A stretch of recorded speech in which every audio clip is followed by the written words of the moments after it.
আজকে আমি বানাবো দই বড়া। তা এই তো কলাই একটা বেটে একটু ফেটিয়ে নিয়েছি, দইটাও ফেটিয়ে রেখেছি একটু লবণ দিয়ে। আর এই যে ভাজা মশলা করেছি, আর এটা হচ্ছে বিট লবণ। আর এইখানে দই বড়াটা ভেজানোর জন্য গরম জল লবণ দিয়ে একটু লবণ দিয়ে করে রেখেছি। এবার এই যে কড়াইয়ে তেল দিয়েছি, এবার ভাজবো।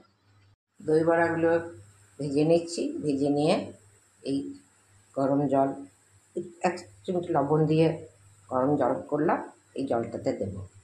তারপর এটা যখন ভিজে যাবে তারপরে ওই বড়াটা রেডি করব। বড়াগুলো এই যে জলে ভিজতে দিলাম, এখন প্রায় 15-20 মিনিট এখন ভেজানো থাকুক, তারপরে তুলিয়ে রেডি করব। দইটা দিলাম, দিয়ে এইবার উপর থেকে একটু সস দেব, ভাজার গুঁড়িটা দেব, ভাজা মশলাটা, আর বিট লবণ দেব। বিট লবণটা দেওয়ার পরে এবার এই টমেটো সস একটু দিয়ে দিচ্ছি। এই যে ফাইনাল এই যে সস দিয়ে, ভাজা গুঁড়ি দিয়ে, বিট লবণ দিয়ে সাজানো হয়ে গেল। এবার একটু ধনেপাতা ছিটিয়ে দিলে ভালো হতো, কিন্তু বাড়িতে নাই, বাড়ির খাবার তো সব দিন সব জিনিস পাওয়া যায় না, কি করব।